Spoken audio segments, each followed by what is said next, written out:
So grab your string, and first you just have to choose any nail and tie a knot. So go ahead and pull it tight, and then you are going to want to do a second knot. So make sure it's a double knot just to make sure it doesn't slide off. You can go ahead and trim if you like, and we are going to start doing a border. So just as you see here, just wrap around and around and around all the way so you outline your seahorse. And make sure you hold the string kind of tight as you do this, or else your string will just unravel and you'll have to start over. So go ahead and just do that, outlining and paying attention to the main shape.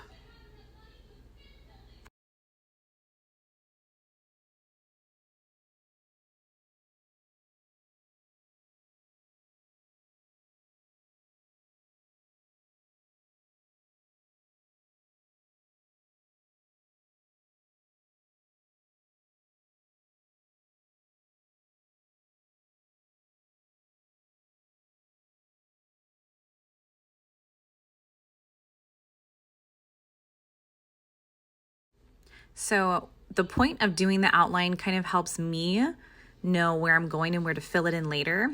But it's also part of a 4-step process of outlining just to make the border just pop. It just defines it. You don't necessarily have to do all the 4 steps, but I like to do it just because, you know, I think it's fun. So here we go. As you're seeing this, it is the crisscross between each nails. This is your second pass. So the first one, we do just the basic outline. And now these next 2 steps, the one going crisscross, crisscross, and then again, you'll see in a second where we do the crisscross in the other direction. But that's step 2 and 3, and it just really will help give you that solid line that I think is really nice.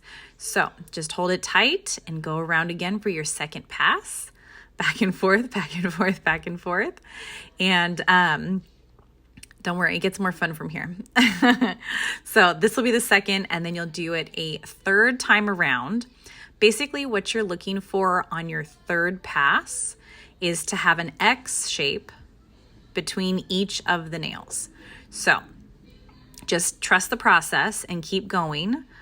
You'll see what I mean in a second. But as you go around, you'll notice it is crisscrossing in the opposite direction for step 3. So this just defining it, making it solid. You don't have to do this extra special border, but this is how I like to do it. So you're just gonna do this around and around and around, just like you've been doing.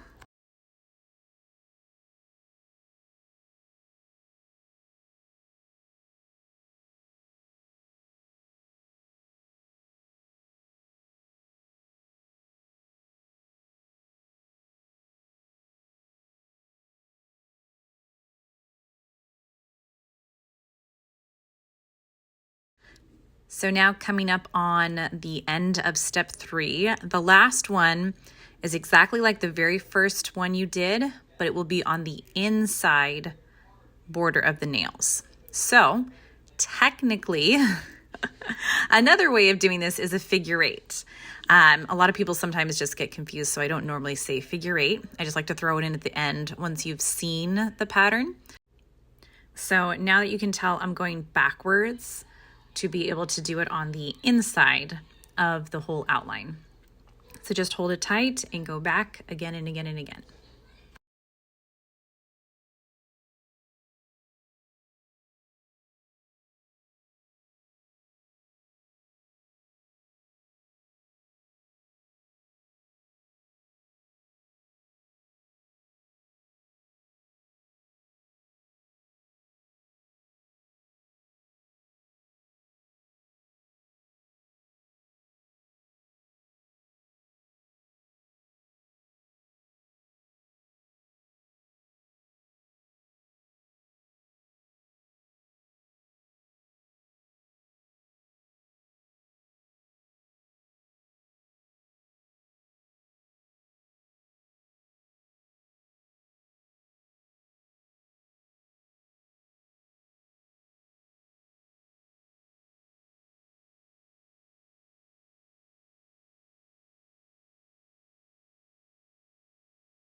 Now this is the super fun part where you get to just fill in the center. So there is no particular order for this. You just wrap around the string any nail you want. Just make sure you stay within the outline you've created so you don't lose the seahorse shape. But you can really just go any way. You can go up and down, side to side.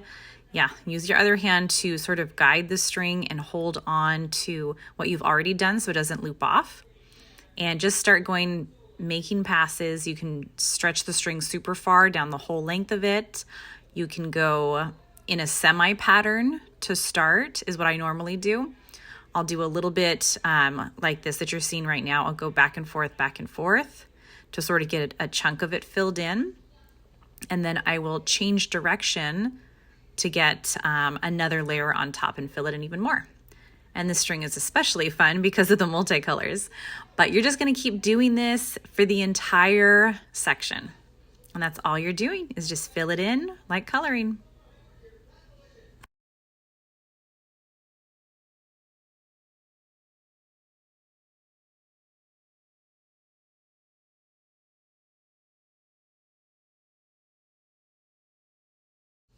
And if you notice that you're pulling too hard or if a nail seems like it's like a wiggly tooth, just go ahead and grab either a hammer or technically anything that sort of has that flat surface and just kind of gently tap it back in. You don't have to go crazy full strength. It's just a little tap tap and just to make sure it doesn't pop out because that will also be a sad day. But it is just nails and wood. So it does happen sometimes when I'm pulling on the nails and I don't realize how hard I'm pulling or the tension of the actual string and the layers and layers and layers sometimes makes one of them kind of wonky. So just as a little heads up and a little tidbit, just in case.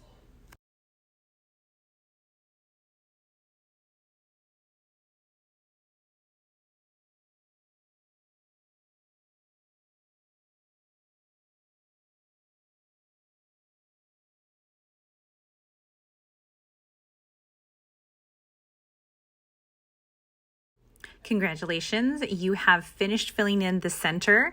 And now we just can do one final outline if you want. Again, this is optional. You don't have to do this. I think that it kind of cleans up the edges for you.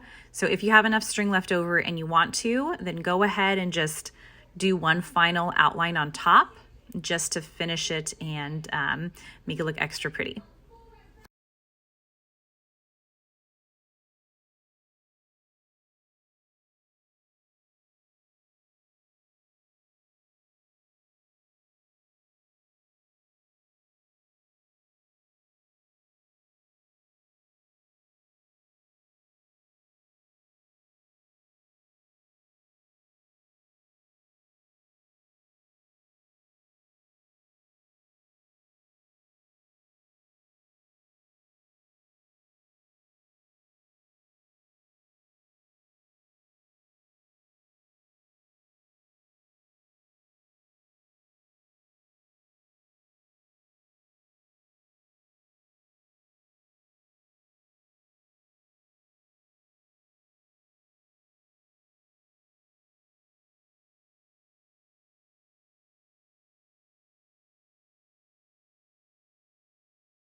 Now that your outline is done, go ahead and trim it. So if you have a ton of extra string, just make sure you cut it where you easily can tie a couple more knots.